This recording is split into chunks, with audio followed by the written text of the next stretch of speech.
Hi dears, എല്ലാവർക്കും നമസ്കാരം. മൗനരാഗം സീരിയലിൻ്റെ നാളത്തെ പ്രമോ വിശേഷത്തിലേക്ക് എല്ലാവർക്കും സ്വാഗതം കേട്ടോ. അങ്ങനെ നമ്മുടെ കല്യാണിയെ മനോഹറിൻ്റെയും അതുപോലെ വന്ദനയുടെയൊക്കെ ആ ഒരു ഫംഗ്ഷനിലേക്ക് പറഞ്ഞു വിട്ടതിന് ശേഷം കിരൺ അവിടെ കിടന്നിങ്ങനെ ആലോചിച്ചുകൊണ്ടിരിക്കുക. ഈ വന്നിരിക്കുന്ന ജെറി എന്ന് പറയുന്നവന് എന്തോ ചില രഹസ്യങ്ങളൊക്കെ ഉണ്ടല്ലോ. അവൻ്റെ ചില പെരുമാറ്റത്തിൽ നിന്നുമൊക്കെ കിരൺ എന്തൊക്കെയോ ചില കാര്യങ്ങൾ മനസ്സിലാകുകയാണ്. അങ്ങനെ നമ്മുടെ കിരൺ അവിടെ അങ്ങനെ കിടക്കുന്ന സമയമാണെങ്കിലും കിരണിൻ്റെ ഫോണിലേക്ക് കാർത്തിക വിളിച്ചു. അതെ കിരൺ, എനിക്കൊരു കാര്യം സംസാരിക്കാനുണ്ട്. എന്താ കാർത്തികെ, നീ നല്ല ഭയത്തിലാണല്ലോ ഇരിക്കുന്നത്. എന്താ നിനക്ക് പറ്റിയത് എന്ന് കിരൺ ചോദിക്കുക. ഇത് കേട്ടതും കാർത്തിക പറഞ്ഞു, അതെ ഞാൻ കല്യാണിയോട് സംസാരിച്ചായിരുന്നു. കല്യാണി അധികം പേടിക്കണ്ടെന്ന് വിചാരിച്ചിട്ടാ ഞാൻ അന്നേരം സത്യങ്ങൾ പറയാതിരുന്നേന്ന് കാർത്തിക പറയുക. ഇത് കേട്ടതും കിരണിന് മനസ്സിലായി വിഷയം കുറച്ച് സീരിയസ് ആണെന്നും കാർത്തിക നല്ലതുപോലെ തന്നെ അവളുടെ ആങ്ങളെ ഭയക്കുന്നുണ്ടെന്നും. അങ്ങനെ കിരൺ പറഞ്ഞു, എൻ്റെ കാർത്തികയെ നീ ഒന്ന് സമാധാനപ്പെട്. നീ അവൻ്റെ ഫോട്ടോ എനിക്കൊന്ന് സെൻഡ് ചെയ്യാൻ പറയുക. ഇത് കേട്ടതും അവൻ്റെ ഫോട്ടോ ഞാൻ ഇപ്പം തന്നെ സെൻഡ് ചെയ്ത് തരാമെന്ന് പറഞ്ഞ് കാർത്തിക ഫോൺ വയ്ക്കുക. കുറച്ച് സമയങ്ങൾക്ക് ശേഷം നമ്മുടെ കിരണിൻ്റെ ഫോണിലേക്ക് അതാ മനോഹരമായിട്ടുള്ള രൂപം, നമ്മുടെ ഗംഗാപ്രസാദിൻ്റെ അതേ രൂപം. അപ്പോൾ ഗംഗാപ്രസാദും ജെറിയും ഒരാളാണ് എന്നുള്ള സത്യം കിരൺ തിരിച്ചറിയാണ്. അപ്പം ഇവൻ ഇന്നിവിടെ വന്നതും കാർത്തികയും ഞങ്ങളും തമ്മിലൊക്കെയുള്ള ആ ഒരു പ്ലാനിങ്ങും കാര്യങ്ങളും കണ്ടെത്താൻ വേണ്ടിയിട്ട് തന്നെ ആയിരിക്കും. എന്തായാലും അവനെ അങ്ങനെ വെറുതെ വിട്ടാൽ പറ്റത്തില്ലല്ലോ എന്നൊക്കെ കിരൺ ആലോചിച്ചുകൊണ്ടിരിക്കുക. ഈ സമയമാണെങ്കിൽ നമ്മുടെ വരുണിൻ്റെ ബർത്ത്ഡേ ഘോഷമാണല്ലോ നടക്കുന്നത്. അതുകൊണ്ട് തന്നെ വരുണിനെ കൂട്ടുകാരികളൊക്കെ കൂടി ചേർന്ന് നല്ല കിട്ടിലനാക്കി ഒരുക്കി ഇരുത്തിയിരിക്കുക. നല്ല സൂപ്പർ സുന്ദരി കുട്ടിയായിട്ടിരിക്കുന്ന വരുണിൻ്റെ അടുത്തേക്ക് നിത വന്നു. എൻ്റെ വരുണേട്ടാ, ഇപ്പോൾ വരുണേട്ടനെ കണ്ടാൽ എന്ത് ഭംഗിയാണ്. ആ മനോഹരം മിക്കവാറും ഇന്ന് തന്നെ ഏട്ടനെ കല്യാണം കഴിച്ചുകൊണ്ട് പോവും.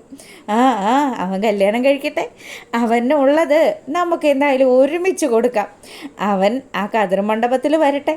അന്നത്തെ ദിവസം അവൻ്റെ അടപ്പ് തെറിപ്പിക്കുന്ന രീതിയിലായിരിക്കും കാര്യങ്ങളൊക്കെ ഞാൻ പ്ലാൻ ചെയ്യുക. എൻ്റെ ഒപ്പം കിരണും കല്യാണിയും ഒക്കെ ഉണ്ടല്ലോ എന്നുള്ളൊരു സന്തോഷമാണ് നമ്മുടെ വരുണിനുള്ളത്. അങ്ങനെ ഇവരെ സംസാരിച്ചുകൊണ്ട് അങ്ങോട്ടേക്ക് നമ്മുടെ കല്യാണിയും അതുപോലെ നിഷയും ജുബാനയും ഒക്കെ വരിക. അവളെ കണ്ട പാടെ തന്നെ നമ്മുടെ കല്യാണിയാണെങ്കിൽ ഓടിച്ചെന്നു. എൻ്റെ പൊന്നേ, നല്ല രസമുണ്ടല്ലോ കാണാനായിട്ട്.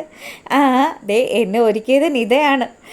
പിന്നെ ഇന്നെന്തായാലും അവൻ അത്യാവശ്യം കനത്തിലുള്ള സമ്മാനമായിട്ടായിരിക്കും വരുന്നത്. വരട്ടെ വരട്ടെ ചേച്ചി, അവൻ വന്ന് ആ സമ്മാനമൊക്കെ എനിക്ക് തരട്ടെ. ആ സമ്മാനം അവൻ എന്ത് തരുന്നതാണെങ്കിലും അത് വിവാഹ ദിവസം എൻ്റെ ഈ നിൽക്കുന്ന നിതക്കുട്ടിക്കുള്ളതാണെന്ന് വരുൺ അവിടെ വെച്ച് പറയുക. അങ്ങനെ ഇവർ സംസാരിച്ചുകൊണ്ടൊക്കെ നിൽക്കുന്ന സമയമാണെങ്കിലോ നമ്മുടെ മനോഹർ വീട്ടിൽ നിന്ന് ഇറങ്ങാൻ വേണ്ടി പെടാപ്പാട് കഴിച്ചുകൊണ്ടിരിക്കുക. അതേ മോളു, ഞാനൊന്ന് പുറത്തു പോയിട്ട് വരാമെന്ന് പറഞ്ഞ് സരയുനോട് യാത്രയും പറഞ്ഞ് അത്യാവശ്യം നല്ല സുന്ദര കില്ലാടിയായിട്ട് നമ്മുടെ മനോഹർ വീട്ടിൽ നിന്ന് ഇറങ്ങുക. ഈ സമയമാണെങ്കിൽ സരയു ചോദിക്കുന്നുണ്ട്, എങ്ങോട്ടാ മനുവേട്ട ഈ പോകുന്നത്? മനുവേട്ട ഒന്ന് പറഞ്ഞിട്ട് പോവും. അതെ മോളെ, എനിക്കൊരു മീറ്റിംഗ് ഉണ്ട്. അതുകൊണ്ട് മീറ്റിങ്ങിന് ഈ ഡ്രസ്സിലാണോ മനുവേട്ട പോകുന്നത്? അതേന്നേ, ഞാൻ ഇത് അത്ര വലിയ ഒഫീഷ്യലൊന്നും അല്ല, എന്നാലും മീറ്റിംഗ് അറ്റൻഡ് ചെയ്യാണ്ട് പറ്റത്തില്ലല്ലോ. ചില ക്ലയൻസൊക്കെ വരും, അപ്പോൾ അവരുമായിട്ട് 1-2 ഇടങ്ങളിലൊക്കെ പോകണം. അതാണ് സംഭവം എന്ന് പറഞ്ഞ് അവൻ ഇറങ്ങാൻ തുടങ്ങിയതും ശാരിക്ക് കാര്യങ്ങളൊക്കെ പിടികിട്ടി. ശാരിയാണെങ്കിലോ ഇവൻ എങ്ങോട്ടാ പോകുന്നതെന്നൊക്കെ എനിക്ക് മനസ്സിലായി. അവൻ പുതിയതായിട്ട് കണ്ടെത്തിയിരിക്കുന്ന ആ പെണ്ണിൻ്റെ പിന്നാലെ തന്നെയായിരിക്കും പോയിരിക്കുന്നത്. അല്ലെങ്കിൽ ഇത്രയും വൃത്തിക്ക് ഒരുങ്ങി ഇവൻ ഇവിടുന്ന് പോവില്ലല്ലോ. അങ്ങനെയൊക്കെ ഇവരാലോചിച്ചുകൊണ്ട് നിൽക്കുകയാണ്. ഈ സമയമാണെങ്കിൽ നമ്മുടെ മനോഹർ അവിടുന്ന് രക്ഷപ്പെട്ടല്ലോ. താൻ വാങ്ങിയിരിക്കുന്ന ഈ ഡയമണ്ട് റിങ് കാണുമ്പോൾ തന്നെ വന്ദനയ്ക്ക് ഒരുപാട് സന്തോഷമാകും. അവളെ സന്തോഷിപ്പിക്കാൻ കിട്ടുന്ന ഒരവസരം പോലും താൻ പാഴാക്കില്ല എന്നൊക്കെ ആലോചിച്ചുകൊണ്ട് അവളുടെ വീട്ടിലേക്ക് പുറപ്പെട്ടുകൊണ്ടിരിക്കുകയാണ്. അങ്ങനെ ഇവിടെ ഈ കാര്യങ്ങളൊക്കെ നടക്കുമ്പം പരസ്പരം കളിയും തമാശയും ഒക്കെ ആയിട്ടിരിക്കുകയാണ് നമ്മുടെ കല്യാണിയും ജുബാനയും അതുപോലെ നിഷയും നിതയും ഒക്കെ. എല്ലാവരും നല്ല സന്തോഷത്തിലിരിക്കുന്ന സമയമാണ്. അങ്ങോട്ടേക്ക് നമ്മുടെ വരുണിൻ്റെ അമ്മ വരുന്നത്. ഇത് കണ്ടോ, മോൻ ഒരുങ്ങിയിരിക്കുന്ന കണ്ടോ? ആദ്യമായിട്ടാണ് മോള് ശരിക്കും ഇവൻ്റെ ബർത്ത്ഡേ ഈ ഒരു രീതിയിൽ ആഘോഷിക്കുന്നത്. എന്തായാലും ഈ നിൽക്കുന്ന മോള് അവളെൻ്റെ സ്വന്തം മോളായിട്ട് ഈ വീട്ടിലേക്ക് വരുന്ന നിമിഷത്തിനായിട്ട് ഞാൻ കാത്തിരിക്കുക. അതിന് കുറച്ച് താമസം ഉണ്ടാവും. അവൻ ഫിക്സ് ചെയ്തതുപോലെ തന്നെ ആ കല്യാണ ദിവസം വരട്ടെ. അന്ന് ആ കതിർ മണ്ഡപത്തിൽ ഇരുന്ന് മനോഹർ നിന്ന് വെട്ടി വേർക്കുന്ന കാഴ്ച നമുക്ക് എല്ലാവർക്കും കാണാം. അതെ ചേച്ചി, അത് തന്നെയാണ് സംഭവിക്കാൻ പോകുന്നത്. കല്യാണി ചേച്ചി പറഞ്ഞതുപോലെ തന്നെ അന്നത്തെ ദിവസം അവൻ്റെ മുന്നിൽ വെച്ച് ഞാൻ എൻ്റെ നിതയുടെ കഴുത്തിൽ താലി കെട്ടും. ഇത് കേട്ടതും നമ്മുടെ വരുണിൻ്റെ അമ്മ പറഞ്ഞു, അതെ മക്കളെ, നിങ്ങളെല്ലാവരും കൂടി ചേർന്ന് കല്യാണം നല്ല പൊടിപൂരമാക്കി നടത്തി തരണം കേട്ടോ. എൻ്റെ അമ്മേ, അതിനി പ്രത്യേകം പറയേണ്ട ആവശ്യമുണ്ടോ? ഞങ്ങളെല്ലാവരും വരുണിൻ്റെയും നിതയുടെയും എന്താവശ്യത്തിനും ഇവരുടെ ഒപ്പം തന്നെ ഉണ്ടാവും. ഇപ്പം തന്നെ കണ്ടില്ലേ എത്രമാത്രം കഷ്ടപ്പാടുകൾ സഹിച്ച വരുൺ വന്ദനയായിട്ട് അഭിനയിക്കുന്നത്. അതും ഈ ദുഷ്ടനെ കൊടുക്കാൻ വേണ്ടിയിട്ടല്ലേ? അതെ, ഞാൻ ഇതൊക്കെ ചെയ്യുന്നത് എന്തിനാണെന്ന് ചേച്ചിക്ക് അറിയോ? ദേ ഈ നിൽക്കുന്ന എൻ്റെ നിതയും അതുപോലെ എൻ്റെ നിഷയും ഒക്കെ അനുഭവിച്ച ആ സങ്കടങ്ങൾ കണ്ടിട്ട് തന്നെയാണ് ചേച്ചി. ഇനി ഒരിക്കലും അവൻ ഒരു പെണ്ണിനോടും ഇതുമാതിരിയുള്ള ചതി ചെയ്യരുത്. അതിനു വേണ്ടി ഞാൻ ഏതറ്റം വരെയും പോകുമെന്ന് ഒരു വാശിപ്പുറത്ത് നമ്മുടെ വരുൺ നിൽക്കുക. അങ്ങനെ ഇവിടെ ഇവർ ഈ ഒരു കാര്യങ്ങളൊക്കെ ചർച്ച ചെയ്തുകൊണ്ട് നിൽക്കുമ്പം അച്ഛൻ വന്നിട്ട് പറയുകയാണ്, ദേ മനോഹർ എത്തിയിട്ടുണ്ട്, എല്ലാവരും വേഗം താഴേക്ക് വാ. അപ്പം നമ്മുടെ നന്ദിയും അതുപോലെ വന്ദനയും പിന്നെതാ അമ്മയും ഒക്കെ കൂടെ താഴേക്ക് പോവുക. അപ്പം ബാക്കിയുള്ള ടീമുകൾ മൊത്തവും അവിടെ മാറിയിരുന്ന് ഈ കാര്യങ്ങൾ മുഴുവൻ വീക്ഷിച്ചുകൊണ്ടിരിക്കുക.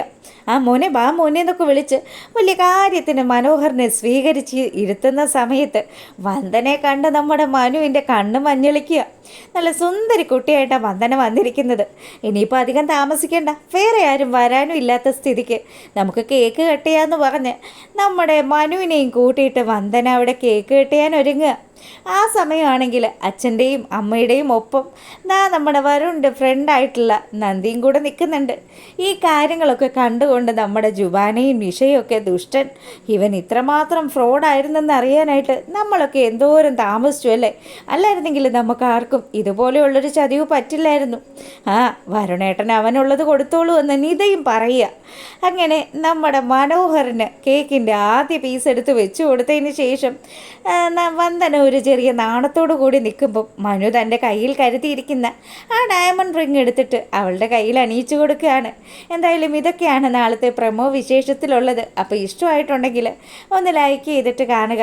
എല്ലാവർക്കും നല്ലൊരു രാത്രി ആശംസിക്കുകയാണ്.